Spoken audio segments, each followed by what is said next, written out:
മഴവിൽ entertainment awards 2025 ടിക്കറ്റുകൾക്കായി സന്ദർശിക്കൂ QKerala.com.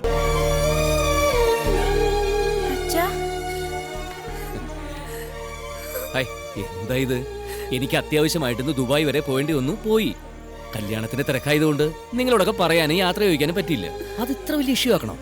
എത്ര നിസ്സാരായിട്ടാ പറയണേ. ഇവിടുന്ന് ടൗണിൽ പോയി എന്ന് പറയും പോലെ എന്നോടെങ്കിലും ഒരു വാക്ക് പറഞ്ഞിട്ട് പോവായിരുന്നില്ല. ഓ എടി, ദുബായ് എന്ന് പറയുന്നത് നീ വിചാരിക്കുന്ന പോലെ അത്ര ദൂരത്തൊന്നുമല്ല. ഒരു പ്ലെയിനെ കയറി കഴിഞ്ഞാൽ 3.5-4 മണിക്കൂർ. ഇവിടുന്ന് തിരുവനന്തപുരത്തേക്ക് പോകാൻ വേണം അതിലും കൂടുതൽ സമയം. അജയേട്ടൻ എല്ലാം തമാശയാ. അതുകൊണ്ടല്ലേ ഇപ്പൊ പോലീസ് കേസുമായിട്ട് നടക്കേണ്ടി വന്നത്. എന്ത് കേസ്? ഞങ്ങൾ ഇപ്പൊ തന്നെ കോടതി പോയി ജാമ്യം എടുത്തിട്ടല്ലേ വരുന്നത്. ഇനി ആവശ്യമില്ലാത്ത കാര്യങ്ങളൊന്നും വേണ്ട. അമ്പലവും വെടിക്കെട്ടും ഒന്നും. ഏതായാലും നഷ്ടപരിഹാരം കൊടുക്കുമ്പോൾ കുറച്ച് രൂപ ആ പോലീസുകാർക്കും കൊടുത്തേക്ക്. FIR അത്ര സ്ട്രോങ് ആയി എഴുതാഞ്ഞത് അജയൻ സാറ് ശരിക്കും കാണുമെന്ന് അറിയാവുന്നതുകൊണ്ടാണെന്ന് ആ പോലീസുകാരൻ പറഞ്ഞത്. പോലീസുകാരനെ മാത്രമല്ല, SI തൊട്ട് മുകളിലുള്ള സകലരെയും ശരിക്കും കാണേണ്ടി വരും. എന്നാ പിന്നെ രമേശൻ ചെല്ല്. അല്ല, ഏറ്റുമാനൂരുകാര് പലതവണയായി വിളിക്കണത്. എന്താ വേണ്ടേ? വന്ന് കയറിയല്ലേ ഉള്ളൂ, തീരുമാനിക്കാം. എന്താ പറഞ്ഞെന്ന്? പോകുക. കൃഷ്ണ, എൻ്റെ ഗുരുവായൂരപ്പാ, താൻ എന്താ അജയ ചോദിക്കണേ? ഇനിയും ലോൺ എൻഹാൻസ് ചെയ്ത് തരാനോ? പലപ്പോഴായിട്ട് കൂട്ടി തന്നിട്ട് ഇപ്പൊ അത് 75 lakhs-ന്റെ അടുത്ത് എത്തിയിട്ടുണ്ട്. അറിയോ? അറിയാം. പക്ഷെ സാർ എന്നെ ഒന്നുകൂടി ഹെൽപ്പ് ചെയ്യണം. എൻ്റെ തിരുപ്പതി ഭഗവാനാണ് നടക്കാത്ത കാര്യം താനീ പറയണം. ഇപ്പോഴുള്ള ലോൺ തന്നെ ഒരൊറ്റ തവണ പോലും താൻ തിരിച്ചടച്ചിട്ടില്ല. 40 ലക്ഷം രൂപ താനിവിടെ ഇട്ട ബലത്തിലാ ഞാനിതൊക്കെ അനുവദിച്ചു തന്നത്. ഇപ്പൊ അതുകൂടി പിൻവലിച്ച സ്ഥിതിക്ക് എൻ്റെ വൈക്കത്തപ്പനാണേ ഒരു രക്ഷയില്ല. ഏത് കണ്ണുപൊട്ടം കണ്ടാലും മിനിമം ഒരു 10-70 ലക്ഷം രൂപ വില മതിക്കുന്ന എൻ്റെ വീടും പറമ്പ് ഞാനിവിടെ ഈട് തന്നിട്ടില്ലേ? അതൊക്കെ ജപ്തി ചെയ്തിട്ട് ബാധ്യത വസൂലാക്കാച്ച അത്ര എളുപ്പമുള്ള കാര്യമാണോ അജയ? ഞാൻ പറഞ്ഞല്ലോ സാറേ, ഗൾഫിലൊരു ബിസിനസ് ആവശ്യവുമായിട്ട് ബന്ധപ്പെട്ട് പെട്ടെന്ന് കുറച്ച് പണം അറേഞ്ച് ചെയ്യേണ്ടി വന്നു. അതുകൊണ്ടാണ് ഞാൻ FD പിൻവലിച്ചത്. അല്ല, പോരാത്ത കാശ് സാർ ആ ലോണിലൊന്ന് ആഡ് ചെയ്ത 6 മാസത്തിനുള്ളിൽ ഞാൻ തിരിച്ചടച്ചേക്കാം. എന്റെ ശ്രീപത്മനാഭ, അപ്പൊ ഗൾഫിലെ തന്റെ ബിസിനസ് ഒന്നും റൺ ആയിട്ടില്ല എന്നർത്ഥം? ഒരു ചെറിയ ലൈസൻസിന്റെ പ്രശ്നം, അത് ഉടനെ ശരിയാവില്ലേ? എന്നെ പോലുള്ള മാനേജർമാര് നിങ്ങളെപ്പോലെ ചില ബിസിനസ്സുകാരെ അങ്ങോട്ട് വിശ്വസിക്കും. കൊടുത്ത പണത്തിന്റെ പലിശ പോലും തിരിച്ചടയ്ക്കാൻ പോണില്ല എന്ന് അറിയുമ്പോഴാ ചതി പറ്റിയെന്ന് മനസ്സിലാവും. ഈ ദൈവങ്ങളൊക്കെ നിരന്നിരുന്ന് കടാക്ഷിക്കണോണ്ടാ എന്റെ സർവീസ് ബുക്കിൽ ഇതുവരെ റെഡ് മാർക്ക് വീണിട്ടില്ല. നായരായിട്ട് അത് ഉണ്ടാക്കരുത്. ഇവിടുന്ന് ഇറങ്ങിയ ജീവിച്ചു പോവാൻ പെൻഷൻ തന്നെ വേണം. ഇനിയുള്ള കാലം പെൺമക്കളുടെ ഭർത്താക്കന്മാരുടെ അടുത്ത് കൈ നീട്ടാൻ തയ്യാറല്ല. അതുകൊണ്ട് ആദ്യം അനുവദിച്ച ലോൺ എമൗണ്ട് തിരിച്ചടയ്ക്കുക. സർ, ഒന്നുകൂടി ആലോചിച്ചിട്ട്.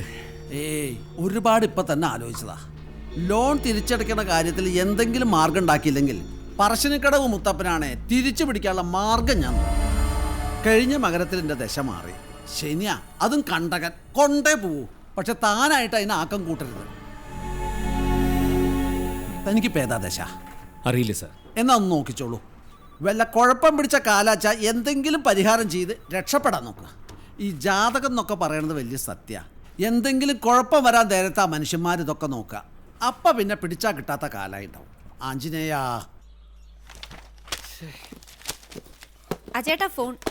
കാര്യം എന്താണെന്ന് ചോദിക്ക്. ഞാനിത് തിരക്കില്ലെന്ന് പറ. ആ കമ്മ്യൂണിറ്റി ഹാള് പുതുക്കി പണിയാൻ അജേട്ടൻ കൊടുത്ത ചെക്ക് മടങ്ങിയെന്ന്. നല്ല ബെസ്റ്റ് പാർട്ടീസ്. ചെക്ക് സബ്മിറ്റ് ചെയ്യുന്നതിന് മുമ്പ് എന്നോടൊരു വാക്ക് പറയണ്ടേ? ഞാൻ ഈ SB അക്കൗണ്ടിൽ അങ്ങനെ പണം സൂക്ഷിക്കാറില്ല. ഒരു 2 ആഴ്ച കഴിഞ്ഞ് എന്നെ വിളിക്കും. ചെക്ക് എപ്പോൾ റീസബ്മിറ്റ് ചെയ്യണമെന്ന് ഞാൻ പറയാം. എന്ത് പ്രശ്നം? നിങ്ങളോട് പറഞ്ഞ കാശ് നിങ്ങൾക്ക് തരാതിരിക്കാൻ പറ്റുമോ? ഞാനും ഈ നാട്ടിൽ തന്നെ ജീവിക്കാനുള്ള ആളല്ലേ. ഓക്കെ. ആര് വിളിച്ചാലും ഞാൻ ഇവിടെ ഉണ്ടെന്ന് ചാടി കയറി പറയാൻ നിൽക്കണ്ട. ഒരു പരിധി വിട്ടാ പിന്നെ ഈ പിരിവുകാരൊരു ശല്യ.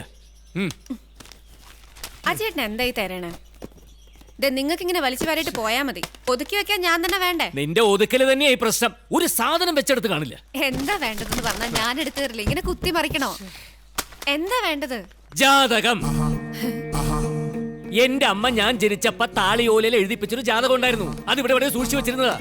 ഇന്നേ വരെ ജാതകം അന്വേഷിക്കുന്നത് ഞാൻ കണ്ടിട്ടില്ലല്ലോ. ഏത് മനുഷ്യന് സ്വന്തമായിട്ടൊരു ജാതകം ഉണ്ടാവും. അത് ഇടയ്ക്കിടയ്ക്ക് നോക്കുന്നതിൽ വലിയ തെറ്റൊന്നുമില്ല. കല്യാണത്തിന് വരെ ജാതകം നോക്കണ്ടെന്ന് പറഞ്ഞ ആളാ. അതിന്റെ കുഴപ്പം തന്നെ ഞാൻ അനുഭവിക്കണത്. എന്താ പറഞ്ഞ? ഒന്നുമില്ലേ, ആനച്ചെവിയും വിടത്തിങ്ങനെ നോക്കി നിൽക്കാതെ തപ്പടി.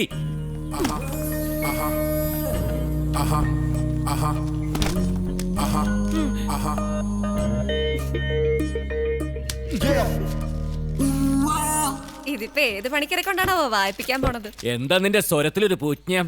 ഒന്നുമില്ല. എടീ, എന്തിനും ഏതിനും എതിര് നിൽക്കാൻ ഒരുപാട് പേരാ ചുറ്റും. അതിനിടെ കൂടെ ചൊവ്വയും ശനിയും കൂടി എതിരുന്ന ശരിയാവില്ല. പുതിയ ചില കാര്യങ്ങൾ തുടങ്ങുന്നതിന് മുമ്പ് ഇങ്ങനെ ചിലത് നോക്കുന്നതുകൊണ്ട് ഒരു തെറ്റുമില്ല.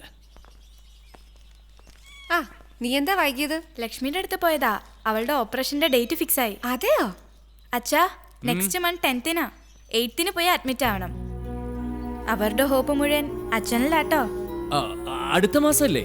ലക്ഷ്മിയോട് ധൈര്യമായിട്ടിരിക്കാൻ പറ, ഒക്കെ നടക്കും. മോളുടെ മുമ്പിൽ വെച്ചല്ലേ അച്ഛൻ വാക്ക് കൊടുത്തത്? എനിക്കറിയാം അച്ഛാ, you never let me down. പിന്നെന്താ, ഇതെന്റെ മോളുടെ അഭിമാനമാണെന്ന് അച്ഛൻ അറിഞ്ഞൂടെ? നമുക്ക് അഭിമാനമല്ലേ വലുത്. അത് നഷ്ടപ്പെട്ട പിന്നെ ജീവിച്ചിരുന്നിട്ട് കാര്യമുണ്ടോ അല്ലേ രശ്മി? മോള് ചെന്ന ഡ്രസ്സൊക്കെ മാറ്റ.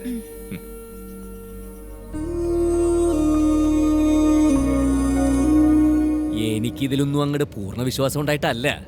എന്നാലും എല്ലാ കാര്യങ്ങളും നമ്മുടെ മാത്രം നിയന്ത്രണത്തിലാണെന്ന് അങ്ങോട്ട് തോന്നണില്ല. അത്ര മാത്രം തടസ്സങ്ങളാ. ഹോ, അല്ല ഈ ഒരുമാതിരി പാമ്പും കൂടിയും കളി പോലെ ഏത് നേരവും പാമ്പിന്റെ വായിപ്പെട്ട് താഴേക്ക് പോരല്ലേ. എന്നാ കോണിയുടെ അടുത്തെത്തുമ്പോഴോ കരുവോട്ട് വീഴൂല്ല. ആവശ്യത്തിന് എണ്ണം വീണാലല്ലേ എങ്ങനെയെങ്കിലും അങ്ങോട്ട് കയറി പോകാൻ പറ്റുള്ളൂ. അങ്ങനെ കരു നമ്മുടെ ഇഷ്ടത്തിന് വീണെങ്കിലേ മോളിൽ കിടന്ന് തിരിയണ ഒരുപാട് പേര് വിചാരിക്കണം. അജയേട്ടാ, ഈ വാവടക്കുമ്പോ ചിലർക്ക് ഭ്രാന്ത് കൂടുന്ന് പറഞ്ഞ് കേട്ടിട്ടില്ലേ? ഉവ്വോ, പിന്നെ ഈ ലോകത്തുള്ളവരെ മുഴുവൻ ചന്ദ്രൻ മുകളിൽ നിന്ന് ആകർഷിക്കുന്നുണ്ട്. ചന്ദ്രൻ ഒന്ന് വീക്കായാൽ മനസമാധാനം അപ്പ പോകും. നീ ഇതൊക്കെ എന്നാ മനസ്സിലാക്കിയത്? ഒരു തവണ ദേവറാം സാറിന്റെ അടുത്ത് ചെന്നാൽ അജയേട്ടന് എന്തെല്ലാം അറിയാൻ കിടക്കുന്നു.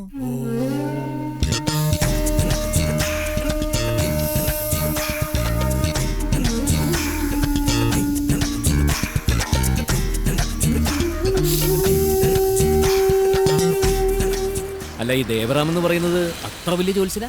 ജോത്സ്യനും മാന്ത്രികനൊന്നുമല്ല, അങ്ങനെ ഒരു തട്ടിപ്പുകാരനും അല്ല.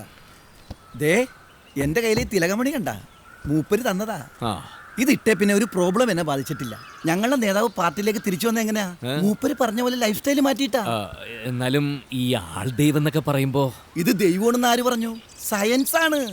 മൂപ്പര് ശരിക്കും സയന്റിസ്റ്റാ. സയൻസിൽ വിശ്വസിക്കാതിരിക്കാൻ പറ്റുമോ? സയൻസ് സത്യ.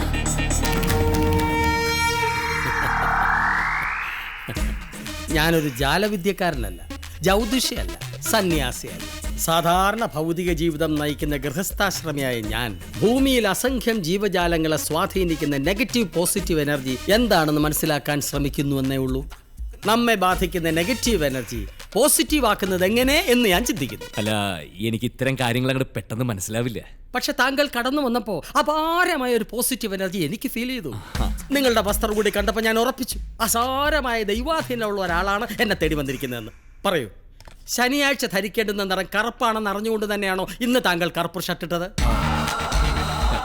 ഹിന്ദു മിത്തോളജി പ്രകാരം ഓരോ ദിവസത്തിനും ഓരോ നിറമാണ് പഥ്യം. ഉദാഹരണത്തിന് ഞായർ സൂര്യന്റെ ദിവസമാണ്, അന്ന് ധരിക്കേണ്ടത് ചുവപ്പ് നിറം. തിങ്കൾ ചന്ദ്രന്റെ ദിവസമാണ്, മഞ്ഞ. ചൊവ്വ അതായത് മാർസ്, അന്ന് ധരിക്കേണ്ടത് മെറൂൺ. ബുധൻ മർക്കുറി, പച്ച.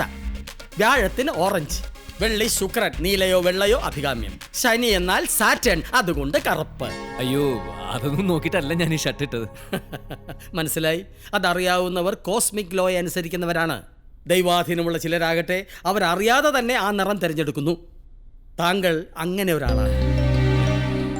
താങ്കൾ വന്നതിന്റെ കാരണം ഇതിനകം തന്നെ എനിക്ക് മനസ്സിലായി കഴിഞ്ഞു. ധനമാണ് താങ്കളുടെ പ്രശ്നം, അതായത് കുബേരനാണ് വീക്ക്. ചെറിയ തടസ്സങ്ങളേ ഉള്ളൂ. പക്ഷേ ഇത് മാറണമെങ്കിൽ കോസ്മിക് വേൾഡിന്റെ മാഗ്നറ്റിക് ഫ്ലക്സും താങ്കളുടെ ഹ്യൂമൻ ബോഡിയുടെ മാഗ്നറ്റിക് ഫ്ലക്സും മെർജ് ചെയ്ത് ഒന്നാകണം. You get me? അതിന് വജ്രം കൊണ്ടേ കഴിയൂ. കോടാനുകോടി വർഷങ്ങളായി ഭൂമിക്കടിയിൽ കാന്തിക പ്രഭാവലയത്തിൽ കിടക്കുന്ന റിയൽ വജ്രം നമ്മുടെ ശരീരത്തിൽ ഉത്പാദിപ്പിക്കുന്ന പോസിറ്റീവ് എനർജി കാര്യങ്ങളിൽ ശരിയായ തീരുമാനമെടുക്കാൻ സഹായിക്കുന്നു. അത്രയ്ക്ക് സിമ്പിളാണ് ഞങ്ങളുടെ തിയറി. ആ ജന്മനക്ഷത്രം അനിഴം. ജനിച്ചത് July. So the zodiac sign is cancer. ധനാഗമ ഭൈരവ മാല തന്നെ വേണം. ഐ മീൻ റിയൽ വജ്രം. ചിലവ് 1,00,000 വരെ അത്രേ ഉള്ളൂ. 1,00,000? Yes. First of all you to stimulise your energy level mister Ajayan Nair. എനിക്ക് വേണമെങ്കിൽ ചില വില കുറഞ്ഞ കല്ലുകൾ താങ്കളെ ഏൽപ്പിക്കാം. പക്ഷെ അതിൽ കാര്യമില്ല. ഞങ്ങൾ തരുന്ന മാല ധരിച്ച ശേഷം താങ്കൾ സ്വര എന്ന യോഗ കൂടി പ്രാക്ടീസ് ചെയ്യേണ്ടി വരും. സംഭവിക്കുന്ന അത്ഭുതങ്ങൾ നേരിൽ അനുഭവിക്കാം. അതിനുശേഷം ആ മാല വേണ്ടെങ്കിൽ ഇവിടെ തന്നെ തിരികെ തരാം. വജ്രത്തിന്റെ തുക മടക്കി തരും. എന്ന് വെച്ചാൽ ഒരു ചെറിയ തുക മാത്രം ദക്ഷിണയായി ഞങ്ങൾ എടുക്കും. കാരണം സ്വരാജ് ചാരിറ്റബിൾ സൊസൈറ്റി നടത്തുന്നത് കച്ചവടമല്ല, ഒരു സേവനമാണ്. ചിന്തിക്കൂ മിസ്റ്റർ അജയചന്ദ്രൻ നായർ, എനിക്ക് സ്വര പ്രാക്ടീസ് ചെയ്യാൻ സമയമായി. ആ